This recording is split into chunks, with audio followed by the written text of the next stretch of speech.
Hello, everyone. We are delighted to welcome you today.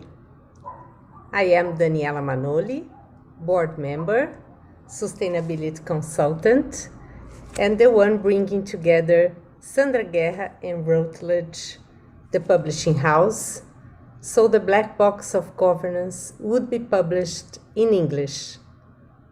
About our distinguished panelists of today. Karina Litvak, non-executive board director at ENI in Italy, business director at Business for Social Responsibility and the CFA Institute. Karina is a former financial markets executive with expertise in governance and sustainable development and broad advisory and board experience. Her particular focus has been on the climate transition and how companies can restructure their business model for resilience in a zero-carbon world.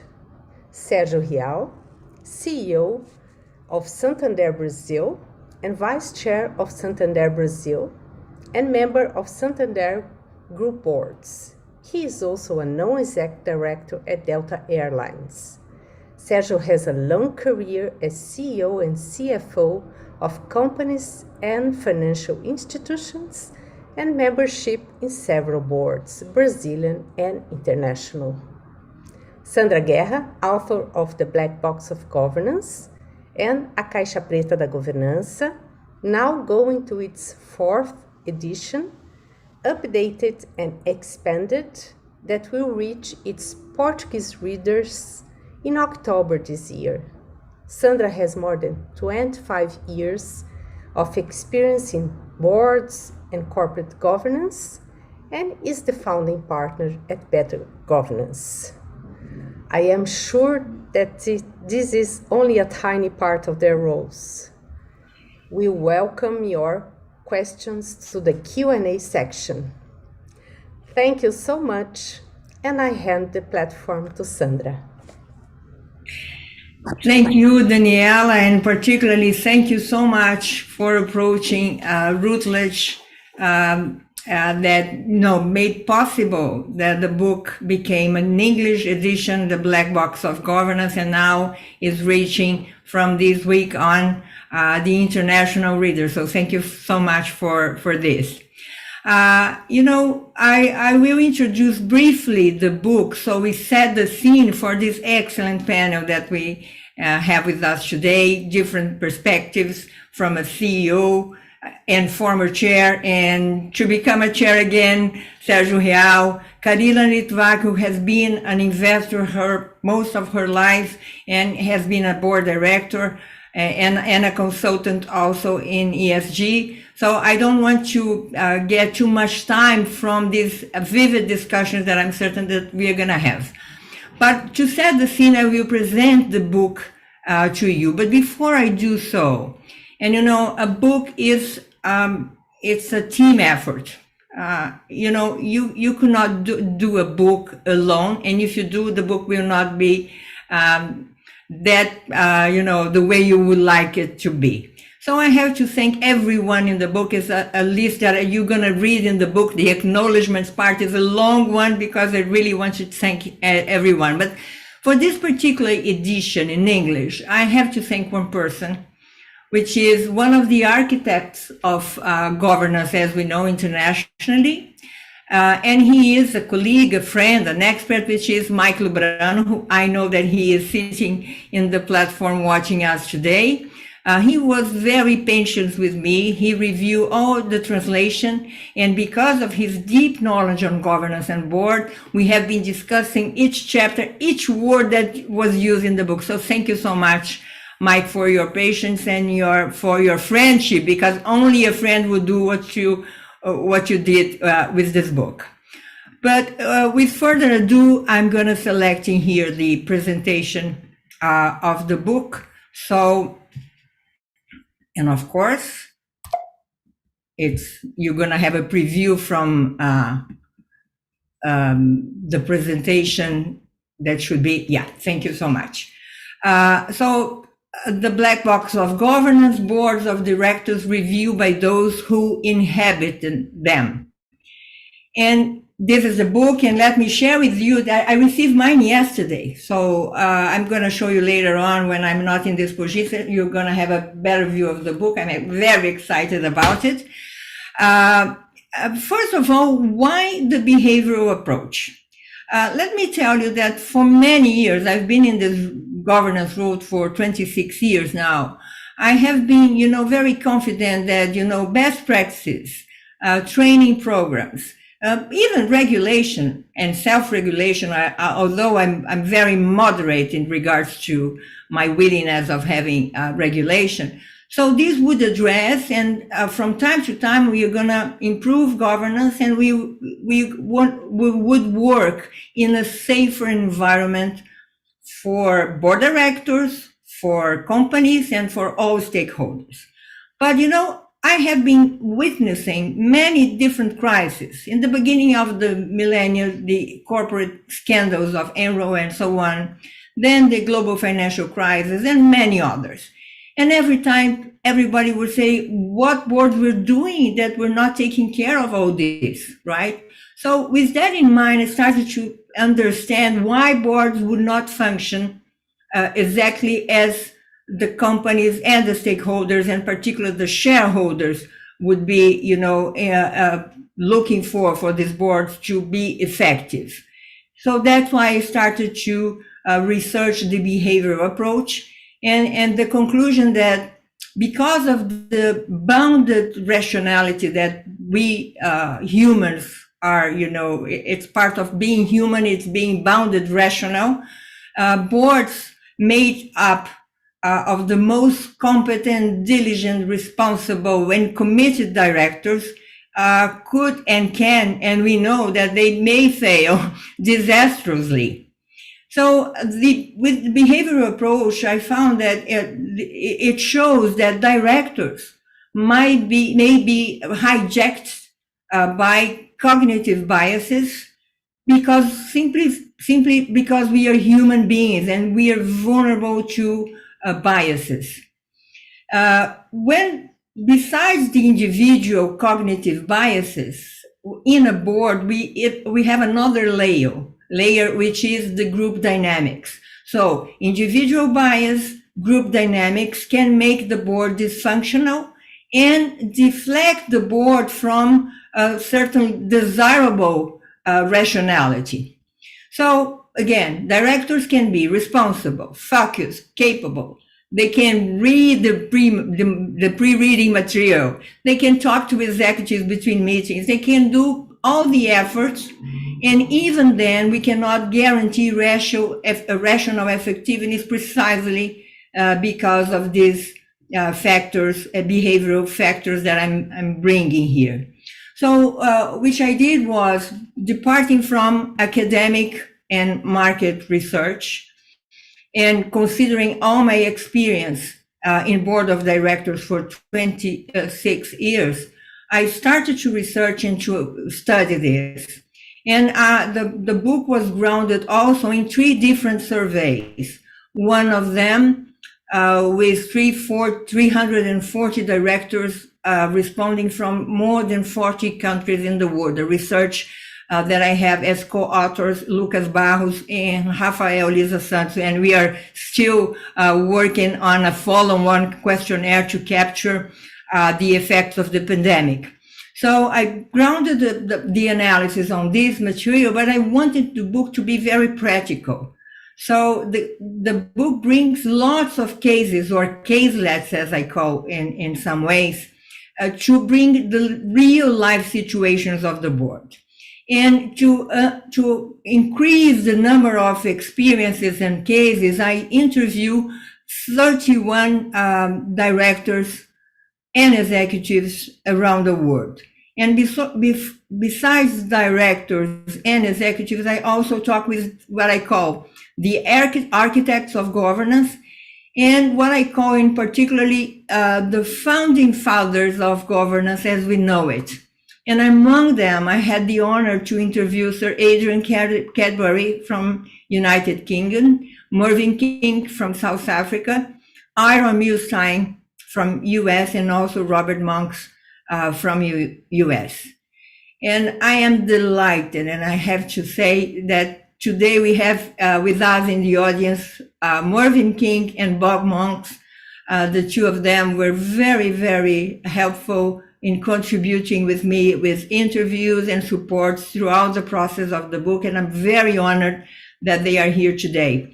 Ira Milstein also was a big contribution and is one of the writers of the forewords of the book, together with Karina and Sergio. So I cannot be more grateful to them. Sir Adrian passed away 1 year after the interview with me, but he certainly is in the memories of all of us in the governance committee community.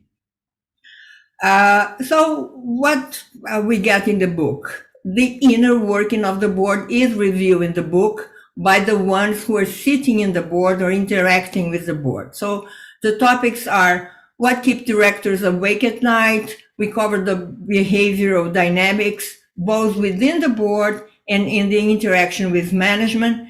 What could be the obstacles to efficient decision making? And as I mentioned, the pitfalls that arise from individual and group bias.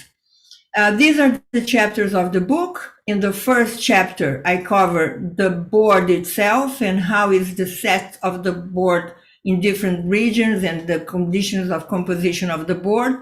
The second chapter goes to an individual view of the board director. So who is the typical director? Chapter 3 covers this relation and this tense relation among the board and the executives. I like to use an image to that. If it would be a dance between board and executives, this would be a tango. It would not be a waltz, very swift and mellow. It's, there is it's a strong dance, and it requires both dancing partners to be very, very aligned. We're going to cover that very soon in our panel. The fourth chapter is dedicated to the chair of the board, who has a very important role in the board. The chapter 5 brings what keeps boards awake at night. And the 6 and 7 chapters are the ones who cover the particular behavioral factors. So in the 6, I present the individual and group biases. And in the 7th chapter, I cover what I call the behavioral compass, which is a guide to navigate through all these pitfalls and making board interactions more productive and effective, presenting also some elements that we call the nudge, so mechanisms that will facilitate the board to go to more efficient and rational, if you like, outcomes.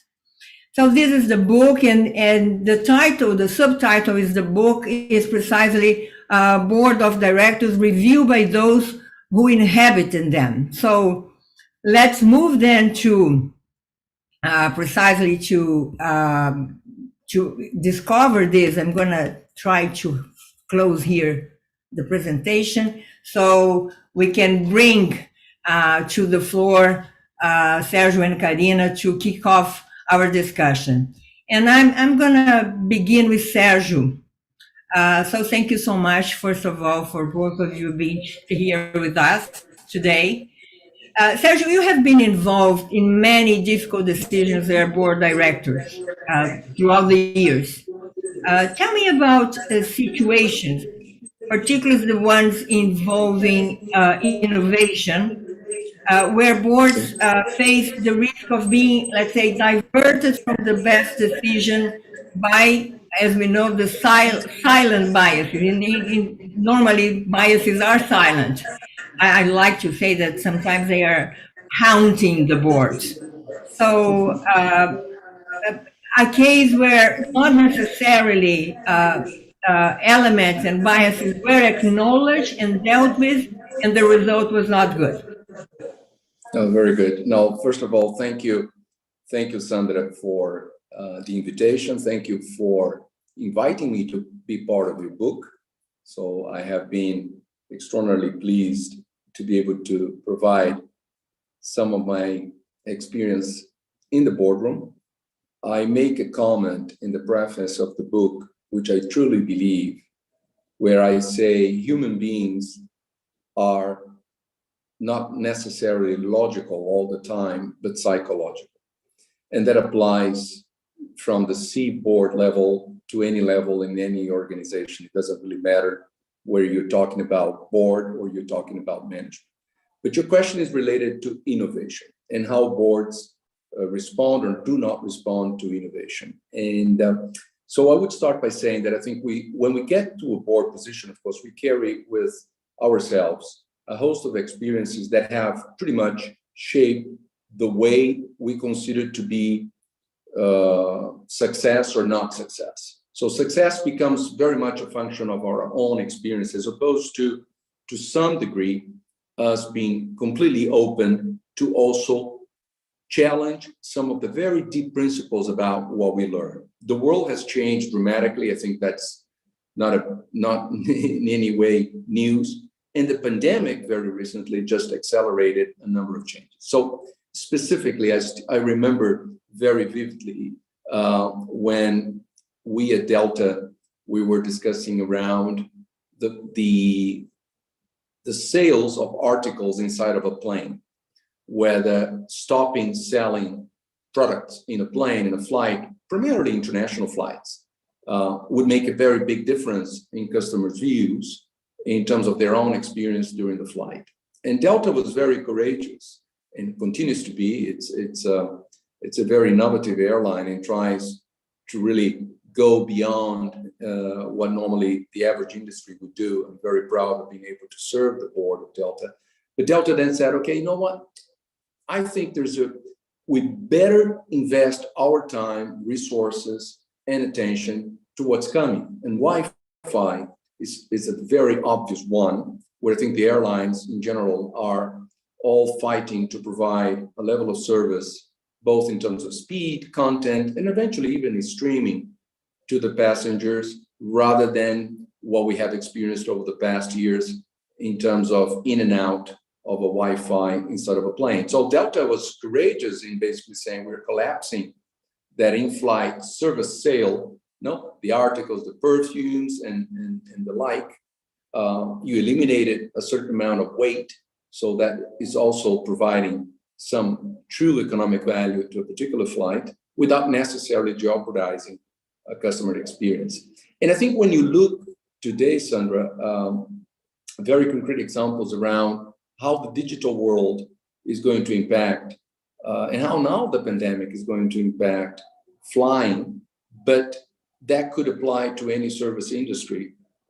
We as a board, we need to be very connected, not only with management, but being incredibly open, not being completely and only formed by our own experiences, but actually challenging, perceiving, asking, and be prepared to test uncharted waters. And that's what's going to be happening in most industries. It doesn't matter where you're in the restaurant business, where you're in the hotel business, in the leisure business, or even in just a B2B industry. So I think we are really coming into a space now where the role of boards in the concept of innovation, and innovation is not necessarily new to the world. It's not inventing what anybody has invented. It's about doing what we are doing today. That's one description, significantly better from a customer point of view, and eventually, of course, thinking on the add-on that are today becoming more and more relevant to consumers overall. I think I remember now in the financial industry, we have moved away from having clients in the historic sense to consumers that are who are actually voting on us each and every day. So the capacity to navigate different players in the same industry has become incredibly easy to any consumer. I mean, opening a bank account today it's incredibly easy. It doesn't matter which country you are, which wasn't the case 30 years ago. So any barriers to navigate industries are being eliminated as we speak, have already been eliminated to a large degree, which forces companies and boards to really start taking a much deeper look at the consumers you're serving, the consumers you're providing value, and how is that going to impact the future of the company you are serving. So I'll stop here. I don't want to take more time. So thank you. Now, thank you. And, you know, all that you were saying, it comes to my mind that it's a very fertile environment to biases, because to have this openness, you need to learn how to unlearn, to be open to all this innovation and these trends in the world, right? So, and this is much easier said than done, right, Sergio? No doubt. Your book tries to, and does it superbly. We can't forget that a board, it is a group of executives that carry, as you correctly pointed out, their own biases. And more than that, we all carry to some degree a certain level of, we know what success looks like, and we know how to get there. There's a certain intellectual arrogance when you get to a board that is very, very dangerous and probably not very conducive for boards to actually truly listen to what management is saying. So being open, that doesn't mean that you have learned necessarily that during your management time. It's an exercise of getting to an emotional level of maturity that your principles and your concepts can be challenged. You haven't found the truth in the sense of success or business models. And that's very, very difficult because remember, we can be trapped in our own intellectual arrogance. And being open and truly humble in the right sense that say, you know what, I may be wrong. Maybe there's a different path. Maybe I'm not really listening. Maybe I'm trapped in my own fear or in my own unsuccessful experience that is very similar to what it's being discussed. The fact that I failed in a relatively similar context, that doesn't mean that management that is bringing a very similar or very close type of suggestion, it triggers the same level of failure. So that's what I call the humility, in the sense, listen, let me open. I fail on a very similar experience, but I'm open to understand why is it going to be different here. Right. So exciting, these topics. But Karina, you know that talking about novelty and talking about topics that, you know, are really have to open the mind and hearts. And in this case, I'm going to ask you, it's more than open the minds, also open the hearts. Mm-hmm. You are sitting in an oil company board, and you have in your history and expertise in climate transition, and how boards should govern the zero carbon race. So you possibly have very good stories on the rejection and the negation to the inevitable path to reduce the world temperature. By the way, not mentioning your endeavor with the World Economic Forum of defining a model on how boards should navigate this topic. So I believe, and I would assume, that the group thinking or herd effect on boards have been playing quite a role in the ESG agenda. What do you say, Karina? Absolutely, and the model that you referenced that I was able to help create with the World Economic Forum is frankly something that I pushed for because I didn't have everything that I needed to be heard on the board. I mean, basically, when you bring a topic that is as disruptive as climate change to an oil and gas company, it's an uncomfortable subject. It's, because it calls into question the very business model of the company. And,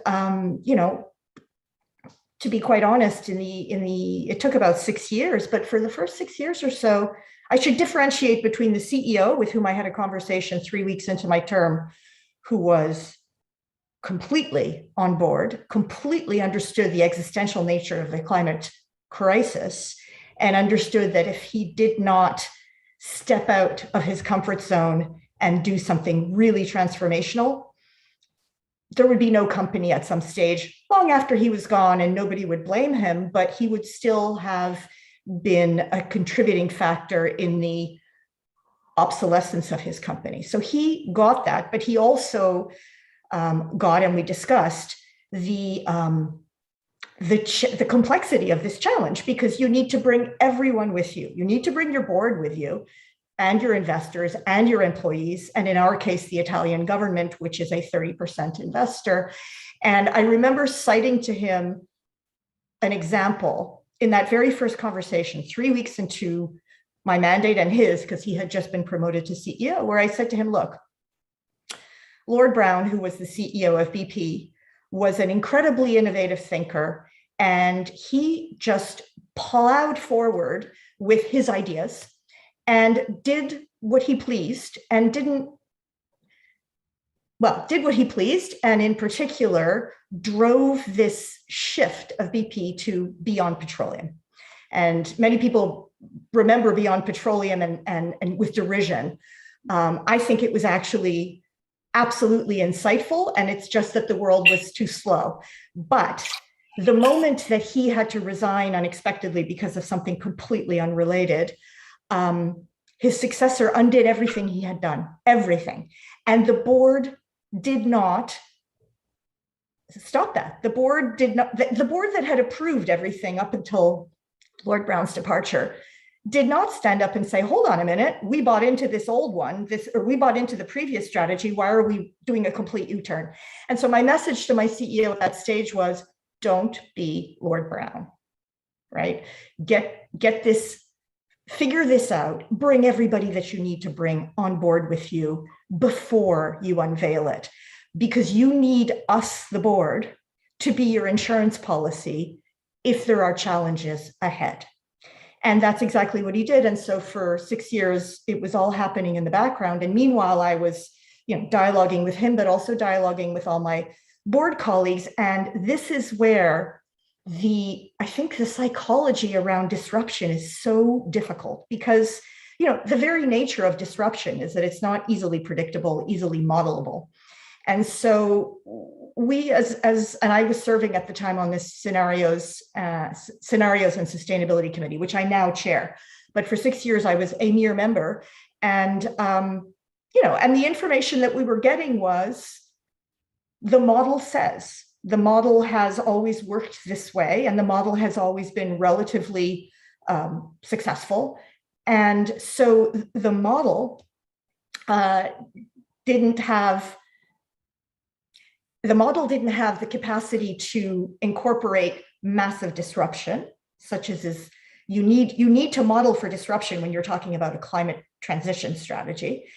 And the board members, the reaction I got again and again was, well, we've never done that sort of thing, or, well, this is not the job of a board. This is the job of policymakers. We're not here to substitute for government. What you're suggesting is really putting the company in the position of walking away from profitable business. That's contrary to our fiduciary obligations. The number of perfectly rational objections was such that, I kind of thought, I don't know if we're ever going to succeed in doing this, because the overwhelming view is, let's carry on doing what we're doing, because we're already leaders. We're already, winning awards for the best reporting and, the best efficiency gains. But nobody was thinking in terms of taking the business model, turning it upside down, and reimagining who we could be. That's a whole other dimension of strategic thinking. And it was not happening. And it ended up happening. And I remember having sometimes fierce arguments around, for example, the concept of what is called Scope 3 emissions, which is the CO2 emissions that an oil and gas company generates through the consumption of its products. Okay, so oil and gas is an extremely energy intensive operation. Just to explore and drill and refine and transport, that releases a huge amount of operational emissions. But then if you look at the emissions that are released from people filling their car or powering their power plant, that's a factor of 6 to 7 times what we emit as a company. And I could not persuade my colleagues that we needed to take responsibility for those emissions, because they said it's not our problem, it's the clients. And my argument was, but our clients are going to find a better product if we don't supply it. Right. So it's a competitive issue for us. It's not a moral issue. People are not interested in the barrel of oil per se. They're interested in mobility and heating and cooling and lighting and powering their factories.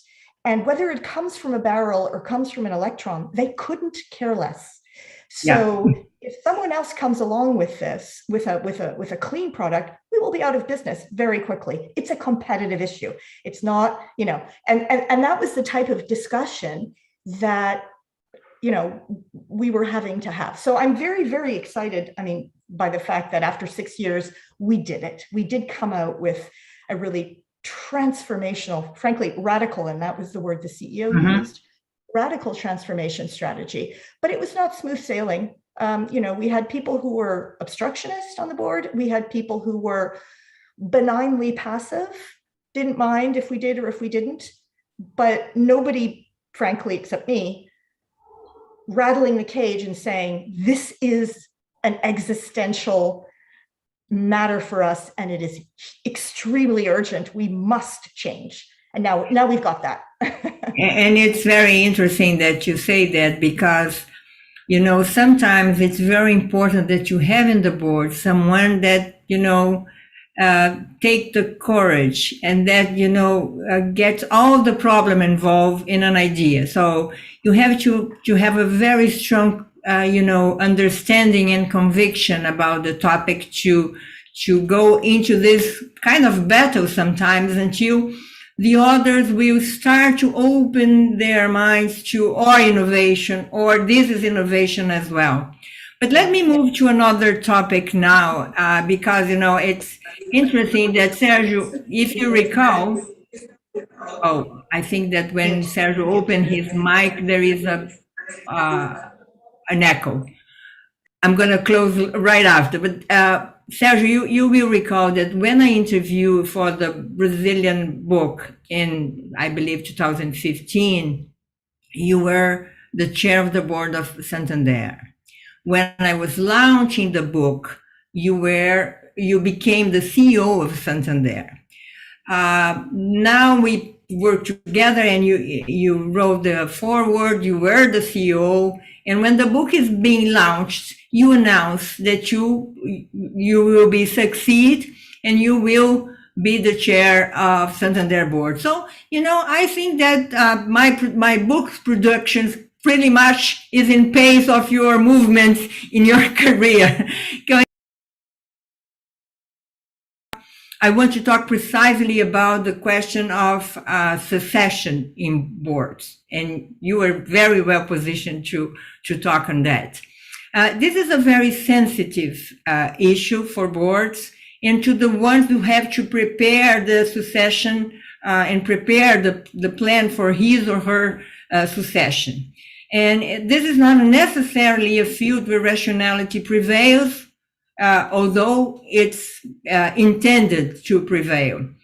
How boards and executives could mitigate the inevitable biases that permeate this sort of process involving people, power, and a high doses of risk?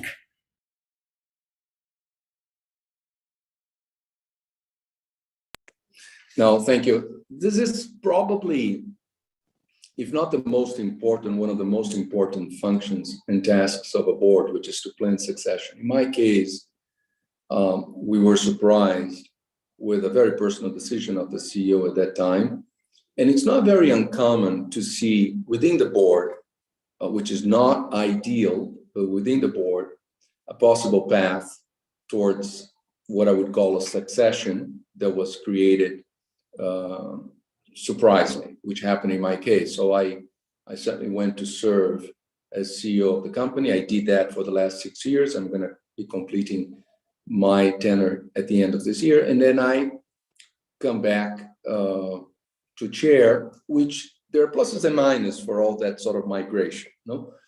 And you got to be very, very careful. One of the things besides taking care and growing, doing what a CEO is supposed to do from a shareholder point of view, in line and in with the respective board, is paying a lot of attention to the culture.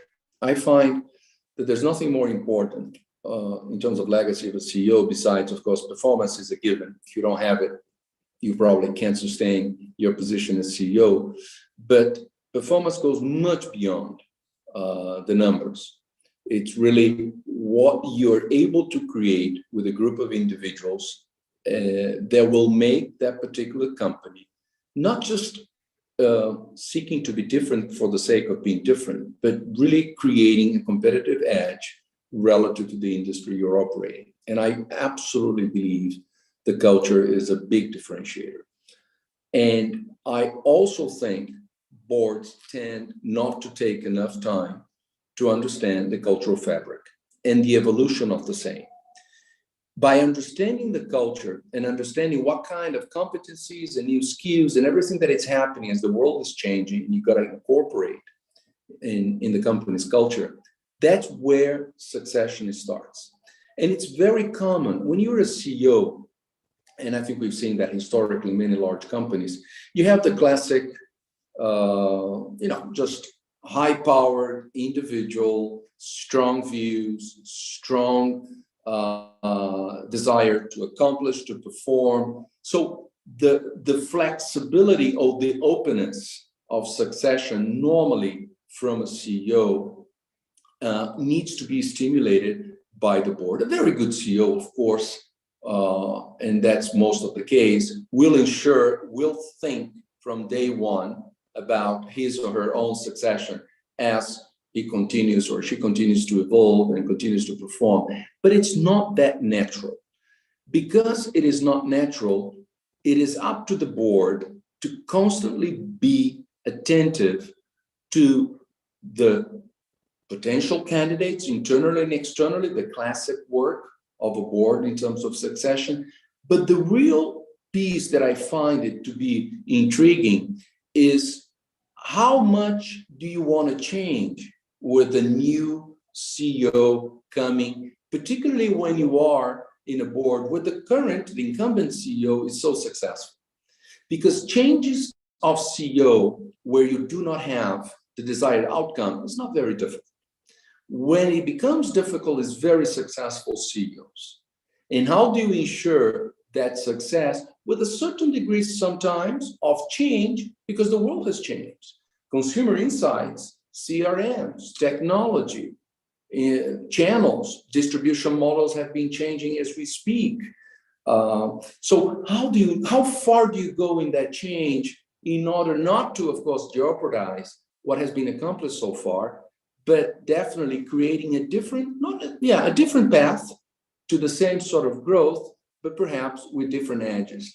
That is an art that I find it to be very, very difficult because it basically boils down to individual risk profiles of each board member. And remember, most of us have grown in times and business models where the velocity of change is not what we are experiencing today. We just heard Karina talking about moving to a low carbon economy, which does not only impact fossil fuel companies or telecom companies, it actually impacts any business model in the world. And it's highly politicized because people perceive that to be, a political discussion as such. And it has become, in many leading nations, climate change has become part of the political agenda when it's fundamentally a science-based discussion.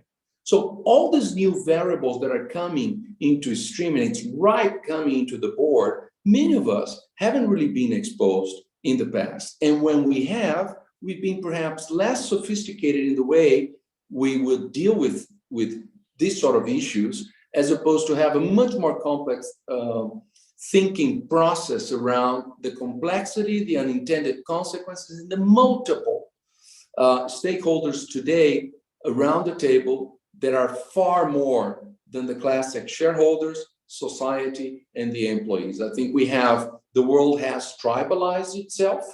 There are different voices, strong voices, extraordinarily well organized in the internet world that has become part of reality, and that does impact companies' future. So I find it to be absolutely thrilling, but succession, it's more than just give me the classic 3-name list, and from there we take the decision. It's a much broader, complex discussion. Absolutely, and where behavioral factors are very, very vivid in the discussion. But listen, Karina and Sergio, we have a challenge here because we are receiving so many questions. And before I move to the questions of the audience, I still have one question that I want to pose to Karina. And what my suggestion to us, to the three of us, is that we keep it the shortest we can at this point to bring the questions. I know that we are already responding one of the questions from Claudia Pozniakov. Sorry, Claudia, because she was asking regarding the main corporate challenges to next year's based in your solid experience until today. So I think that we have been covering this already. And now I move to the question to Karina, which is, I know that it's a tough question and a tough experience that Karina had. As board director of Eni, which is an Italian multinational oil and gas company headquartered in Rome, and considered one of the 7 super major oil companies in the world. Karina, you have lived a true saga, I cannot say anything else, in the so-called Syracuse affair, or any affair if I consider the 3 different cases that are connected with one another. You were accused of, and I have a list, I have to read this, of smearing the CEO to remove him from office, accused of damaging the company reputation, disclosing confidential internal documents, conspiring with Nigerian officials in regards to a transaction. And last but not least, as the only Jewish, you were also accused of colluding with the Israeli Mossad to delegitimize the then Italian prime minister. It seems a movie, but it was not. It's the real case. After enormous pressures of your then board colleagues related to the news and in a small paper, and an investigation launched by an obscure deputy prosecutor in Syracuse, in Sicily, the case bounced back and forth for months in the Italian judicial systems, and when it finally reached the right jurisdiction, Milan, the case was declared invalid and it was dropped in simply 3 days. At the end, 15 people, including the initial prosecutor that started the investigation in Syracuse, were indicted and jailed in a case that was concluded as an attempt to obstruct the justice in regards to the real investigation of the transaction in Nigeria. So let's leave a part of this, all the criminal actions and the corruption involved, because this is a book that you have to write someday. But let's consider in all this saga, did any cognitive bias play the role, particularly in the attitude of the board that was later on totally renovated? Yeah. And sorry, I pose a big question and I ask for a short answer. Sure. No, and first of all, apologies to the audience if what you just ran through is confusing. It's fantastical and shocking. And even as I had the privilege of working on, something that was in my view, historic, the transformation of an oil and gas major, I was also the subject of this utterly bizarre, phony criminal investigation, which had nothing to do, by the way, with the climate work I was doing. A lot of investors queried that. It had to do with the fact that I had asked some, uncomfortable questions about a transaction that the company had been involved in that was the subject of a very, very large corruption investigation. And so to your question, what happened is that a tiny, obscure news agency published these crazy allegations that you just listed. The story was not picked up by the mainstream media in Italy because everyone knew that this is not real news. But the board reacted instantaneously to remove me, actually, firstly, to encourage me to resign, right, from the board. And because I was nominated by the investors in a system, much like you have in Brazil, actually, where the investors get to choose, in our case, 1/3 of the board, I went back to the Investor Association to say, are these the circumstances that would require me to offer my resignation? And basically they said, hell no, hell no, keep doing what you're doing. And so what I had was this bizarre information, the board trying to get me to resign, me refusing, because I'm thinking the investors are backing me, and the board, the chairman not having the ability to force me off the board, but having the ability to force me off the committee, the risk and audit and so forth committee that supervises anti-corruption compliance, and going public with the news that Karina Litvak has been removed with immediate effect from the Risk and Controls Committee as a result of a criminal investigation involving alleged wrongdoing in the company, which was also reported in the media by some no-name paper. That news prompted the mainstream media to pick it up and somehow gave legitimacy to a story that was absurd beyond words. And so the cognitive kind of patterns that evolved out of this it was surreal. It was me in a room with 13 other people asking me why I had colluded with corrupt members of the Nigerian judiciary and petroleum ministry, and why I had sent these internal documents that don't exist, and why I wanted to smear the chief executive. And I've just described to you how collaborative my relationship was with the chief executive on the one issue I think is most important. So it was completely fantastical. But I remember turning to my board and saying, look me in the eye and tell me that you believe that I colluded with the Israeli Mossad. Because if you believe that, then we really have a problem. And they all looked down and said, well, it's not for us to judge, it's for the judicial authorities to judge. And so they all participated in this fiction. Not a single one of them objected. And I know this because I was kicked out of the room when the discussion was had about kicking me off the committee and so forth. And I then asked a couple of friendly faces on that board. I said, did anybody kind of speak out and say, this is bizarre. Why are we even lending credence to something like this? I mean, look at her. Does this sound like the kind of thing she'd do? And she's telling us that this is a colossal fabrication. Why are we rushing to do this? Why aren't we letting her get a lawyer to help, defend her? Nobody, not one soul on that board spoke out.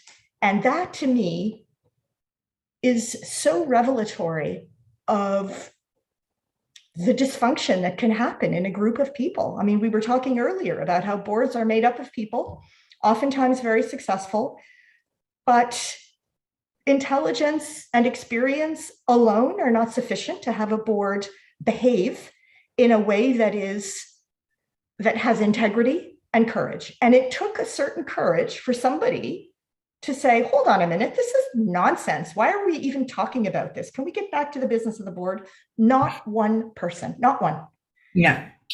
And it's really interesting because boards as a group of people can be captured by situations like, you know, a strong leader, for instance, or a group of people that are new or, you know, have relations with others. So many of the group biases explain this sort of incredible reaction that you had in this board. So I thank you so much for being so candid and sharing this experience with us. But I certainly would invite you to write a book because I think we have to learn all the suffering that you had, at least will be shared and produce a learning process.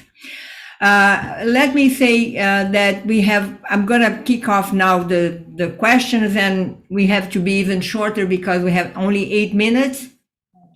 So I have a question from Eulalia Sanin from Colombia asking Sergio and me, in your experience, how does redesigning the conversations, the way that boards and management interact, help with each other, have an effect on reaching better behaviors and outcomes? And it's an elevator speech of a low building. So 1 minute to each question. Sergio?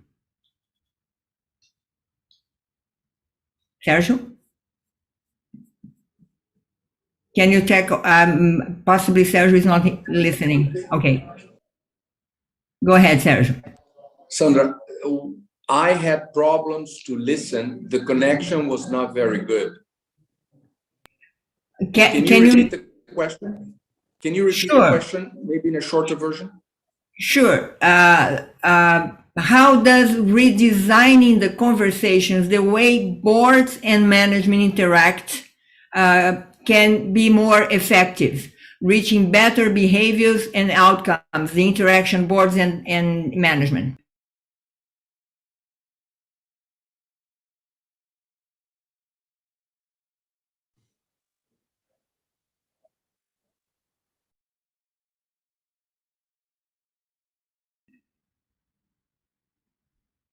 Go ahead, Sergio.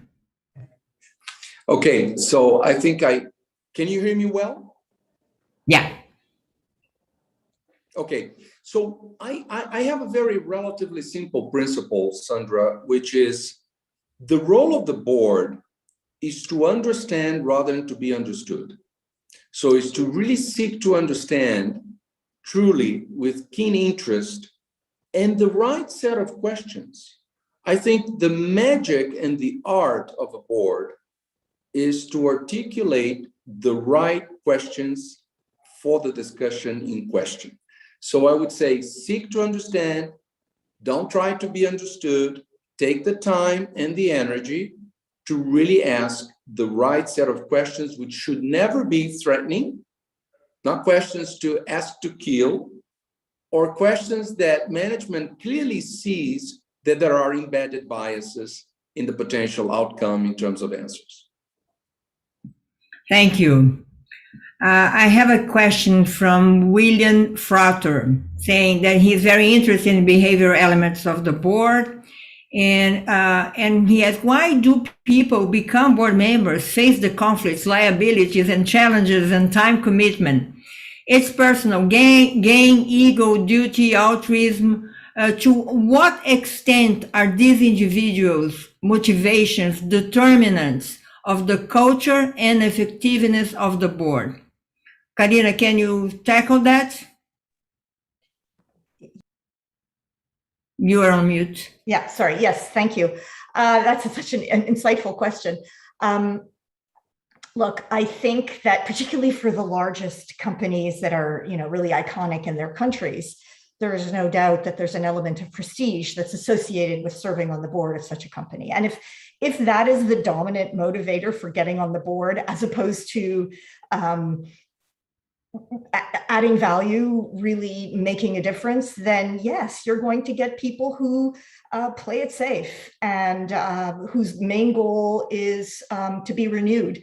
I think to be a good board member, I completely subscribe to Sergio's point about your questions need to be constructive. You're not looking to ambush or embarrass anybody. You're looking to be helpful. And in my case, what I would often say is, putting myself in the shoes of people who see us from the outside, I fear that they will see it through this lens, and they will challenge us on this and this and this grounds. So what's our answer to that? And how do we make sure that we don't even get into that hot water?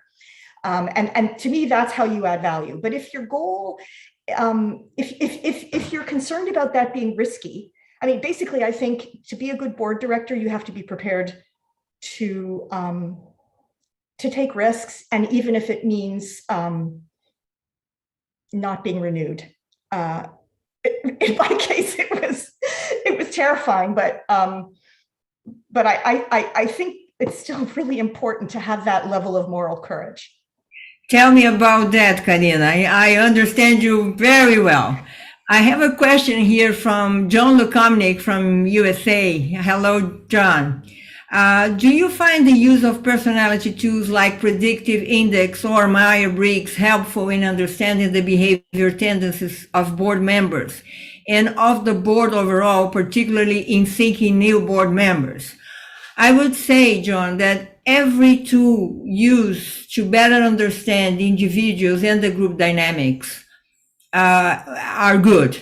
We are in the beginning of this process. Boards still do not understand how to use mechanisms to, improve and to consider all these behavioral aspects. Board evaluations are still babies if you consider the amplitude and the possibility of having, these elements better understood. And certainly the board matrices will evolve from competencies to involve and to consider more behavioral aspects in the future. So I think that we have to develop precisely these instruments to adapt to board situations. And I intend to also to research that. Any comment, I invite you to do is that the last comments of Sergio and Karina.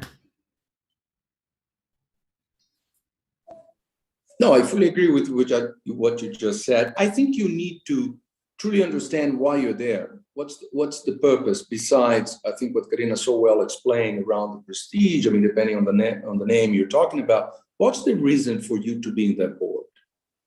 I think sometimes chairs don't take enough time understanding the truth. So I think we look very much at the experiences, and I think they're incredibly valuable and important in terms of mix and how you think about the board composition. But we don't spend enough time thinking about why you're here, where you're going with this. And that, I think, it's equally important to understand where people want to go with that seat.